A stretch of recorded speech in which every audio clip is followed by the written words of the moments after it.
હાય friend, Gujarati cooking ચેનલમાં તમારું સ્વાગત છે. તમને આ જોઈને જ મોઢામાં પાણી આવી ગયું છે. આપણો મોહનથાળ છે. તમને આવું બનાવતા આજે ચોક્કસથી શીખવાડી દેવાનું છે.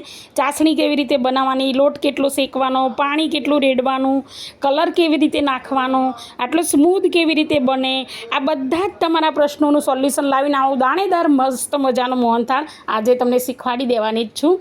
તો બધા જ સ્ટેપ છે ને એ સારી રીતે મસ્ત મેં એવા બનાવ્યા છે કે ગમે તેવાને મોહનથાળ બનાવતા આવડી જાય. તો ચલો મોહનથાળ બનાવવાની શરૂઆત કરીએ.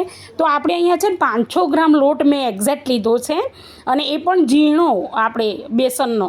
તો હવે એમાં શુદ્ધ સિંગ તેલ તળેલું ના હોય એવું આ રીતે ભાખરીમાં જે રીતે મોણ કરતા હોય ને એ રીતે આ રીતે મોણ કરવાનું છે. એમાં તો સરસ મજાનું મોણ કરી લેવાનું છે.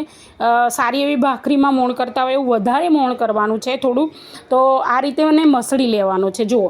અને આ રીતે એનું સરસ મોણ થઈ જાય ને પછી આપણે છે ને દૂધ લેવાનું છે. હું કાયમથી બનાવું છું એટલે મેં ડાયરેક્ટ લીધું છે, પણ તમે થોડું થોડું કરી અને દૂધ રેડવાનું છે. એટલે આમાં 500 ગ્રામ છે ને તો લગભગ અડધી વાટકી જેટલું તમે દૂધ રેડી દેજો. અને આ લોટની અંદર રેડવાનું છે. આને ધાબો દેવો એવું કહેવાય છે મોહનથાળમાં આપણી ગુજરાતી ભાષામાં. તો એમ કહે છે કે ધાબા વગરનો મોહનથાળ નકામો. તો આપણે એને આ રીતે ધાબો દઈ દીધો છે લોટનો. અને આ કન્ડિશનમાં આવવો જોઈએ લોટ. તમે જોઈ લો, પહેલાં આપણે તેલ રેડ્યું, પછી ધાબો માર્યો છે દૂધનો. તો આ રીતે દૂધ રેડી અને પછી શું કરવાનું છે, તમારા ઘરમાં જે ચોખા ચાળવાની ચાળણી હોય ને આવી એ સાફ કરી અને પછી આપણે બીજા વાસણની અંદર એને થોડું થોડું લઈ અને આપણે એને ચાળી લેવાનું છે. આ કેમ? કારણ કે દાણેદાર મોહનથાળ ખાવો હોય ને ભાઈ તો આ તો કરવું જ પડે. આ કર્યા વગર ના ચાલે. તો આ રીતે સરસ મજાનું એને ચાળી લેવાનો છે. હવે એવું બનશે આમાં કે ચાળતી વખતે કણી જે નાની હશે એ નીકળી જશે, પણ આ મોટા જે બોલ રહી ગયા હશે ને એ તમારે આ રીતે દબાવીને જો આ છે ને. તો આને શું કરવાનું છે, કંઈ ગભરાવાની જરૂર નથી. આ રીતે ઘસી અને સરસ મજાનું બધું નીકળી જશે. તો આ રીતે ઘસી અને જો એકદમ ચાળણી સાફ થઈ જાય એ રીતે ઘસી દેવાનું છે. જો તમને કલર કેટલો સરસ પકડાવા લાગ્યો છે. તો આ રીતે આપણે બધો જ મોહનથાળનો લોટ છે ને આપણે ચાળી લીધો છે.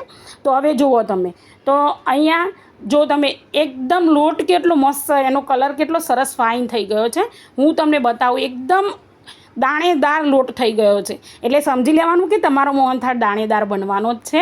તો હવે આપણે શું કરવાનું છે, તો આને સાઈડમાં રાખી દઈશું. અને આપણે જો તમે શીરો બનાવતા હોય ને એવું જ મગજ રાખવાનું. અને છે ને આપણે એના પ્રમાણમાં ઘી લઈ લીધું છે. લગભગ જો કહું ને તમને તો અહીંયા 400 ગ્રામ જેટલું ઘી લીધું છે. 100 ગ્રામ ઓછું છે. અને તમે 500 ગ્રામ ઘીને બરાબર આ રીતે ગરમ કરી લેવાનું. બહુ વરાળ ના નીકળી જાય એનું ધ્યાન રાખવાનું. અને પછી આપણે એમાં જે આપણે મોહનથાળની કણીવાળો જે લોટ બનાવે છે એને એડ કરી દેવાનો છે.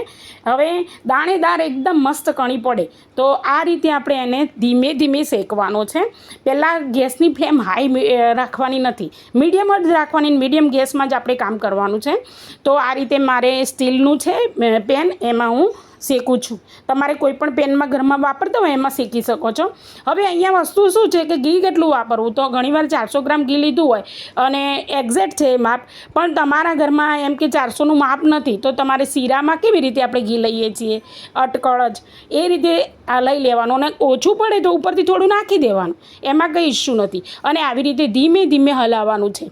હવે એક વસ્તુ અહીંયા ખૂબ જ ધ્યાન રાખવાની જરૂર છે કે હલાવવું થોડું વધારે પડશે, પણ અહીંયા તમને સ્મેલ આવવા લાગશે. ધીમે ધીમે તમે આ રીતે ગોળ શેપમાં હલાવશો ને એટલે જો કણી, હું તમને બતાવું, કણી પડવા લાગીને ના પડે એવું બને જ નહીં. આટલી સરસ મજાની કણી પડે છે.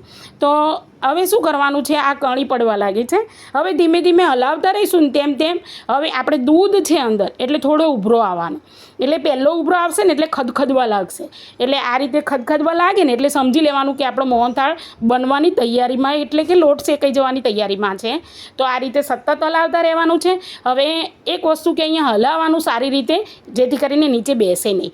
અને ગેસની ફ્લેમ આપણે જે મીડિયમ રાખી છે એ જ રાખવાની. જો દાણેદાર સરસ મજાનો મોહનથાળ બની ગયો છે.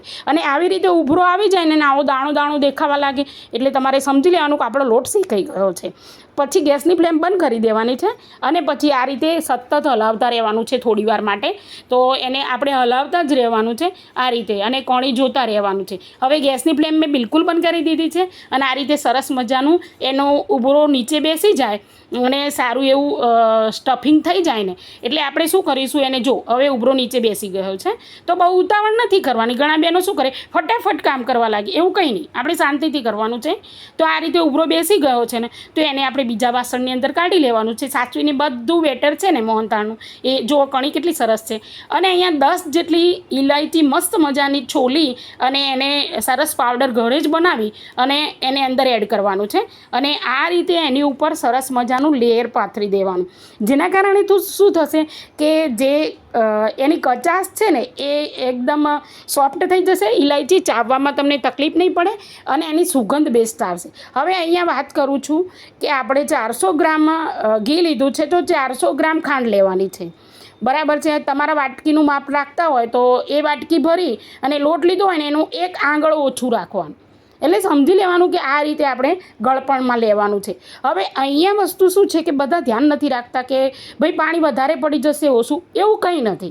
તમારે શું કરવાનું છે કે ખાંડ ડૂબી જાય ને એટલું પાણી રેડવાનું અને કદાચ જો વધારે પડી ગયું હોય ને તો બહુ ચિંતા નહીં કરવાની. થોડી વાર ગેસની ફ્લેમ ફૂલ કરી અને વધારે હલાવવું પડશે. તો આપણે હવે પ્લેટની ચીકણી કરીને મૂકી દીધી છે. તો જો આ રીતે સતત હલાવશો ને એટલે ખાંડ ગળી જશે. ખાંડ ગળી જશે ને એટલે તમે ગુલાબજાંબુની ચાસણી બનાવો ને એવું લેયર્સ આવી જશે એનું. એટલે સમજી લેવાનું કે હવે ધીમે ધીમે આપણે ચાસણીના નજીક છીએ. તો હવે ગેસની ફ્લેમ મીડિયમ કરી દેવાની છે. અને જો આ બાબતે તમને કોઈ પ્રશ્ન હોય તો મને કોમેન્ટમાં ચોક્કસથી પૂછજો. બિલકુલ એવું ના રાખતા કે ના પૂછું, બધાની કોમેન્ટ વાંચું છું. હવે છે ને આ કન્ડિશનમાં આવે ને ઉભરો આવે એટલે સમજી લેવાનું કે હવે આપણે એની અંદર કલર રેડવાનો છે. પણ માપસરનો કલર મેં અહીંયા 1 ચમચી જેટલો કલર લીધો છે, બરાબર છે. અને એને થોડુંક જ દૂધ લીધું છે 50 ગ્રામ જેટલું અને એમાં ગોળી અને આખું આમાં ચાસણીમાં રેડી દેવાનું છે. તો અને આ રીતે કલરવાળી મસ્ત ચાસણી બની જશે. ખરી આપણે જલેબી બનાવીએ ને તો બી આવી ચાસણીની અંદર બનાવીએ છીએ. તો જો આ રીતે સતત હલાવવાનું છે. હવે અહીંયા વસ્તુ ધ્યાન રાખવાની છે કે ગેસની ફ્લેમ ધીમી રાખવાની છે. હવે આ રીતે હલાવતા રહીશું એટલે થોડી ઘટતા આવી જશે અને આપણે દૂધ રેડ્યું છે એના કારણે થોડો ઉભરો આવશે. અને જુઓ તમે આટલું ગાઢું થઈ જાય ને પછી આપણે એક રકાબીની અંદર આ રીતે થોડું લઈ લઈશું અને એને જોઈ લેવાનું. જુઓ કેટલું ચીકણું થયું છે. આ કન્ડિશન કરતાં ને ગેસ બંધ કરી દેવાનો. હવે જુઓ તમે તો સમજી લેવાનું છે કે અહીંયા આપણી ચાસણી તૈયાર થઈ ગઈ છે. તો આ રીતે ચીકણું કરશો ને એટલે આ રીતે જુઓ તમે આ રીતે તાર થશે આ રીતે. તો હવે ગેસની ફ્લેમ બંધ કરી દઈશું આવો તાર થાય એટલે અને એને ધીરે ધીરે હલાવવાનું છે. જરા ને એકદમ સહેલું છે ને મોહનથાળ બનાવો તો આને ચાસણી કહેવાય, એમાં કંઈ વધારે છે નહીં. તો સબસ્ક્રાઈબ કરવાનું ના ભૂલતા. એટલા સરસ વિડીયો બનાવું છું. પ્લીઝ સબસ્ક્રાઈબ કરો, લાઇક કરો ને શેર કરો ને કોમેન્ટમાં મને જણાવો તમે જે પણ પ્રોબ્લેમ હોય. હવે આપણે જે ચાસણી છે ને એને આપણે જે બેટર શેકી લીધું હતું ને એની અંદર એડ કરી દેવાનું છે. જુઓ કેટલું મસ્ત, તમને નહીં કહું પણ એટલી મસ્ત સુગંધ આવે છે ને. પણ આ રીતે આપણે હવે હલાવવાનું છે. હવે ચાસણી અને બેટર બંને ભેગું કરી અને આ રીતે એકદમ મસ્ત મિક્સ કરી દેવાનું છે જેથી કરીને એકદમ મોહનથાળનો લુક પકડાઈ ગયો છે. અને દાણો જુઓ તમે, આપણે ઝીણો લોટ લીધો છે પણ દાણો જુઓ તમે એકદમ દાણેદાર છે. હવે આવી રીતે હલાવતા જશો ને એટલે થોડું થોડું ઘટ્ટ થવા લાગશે, ચાસણી જામવા લાગશે.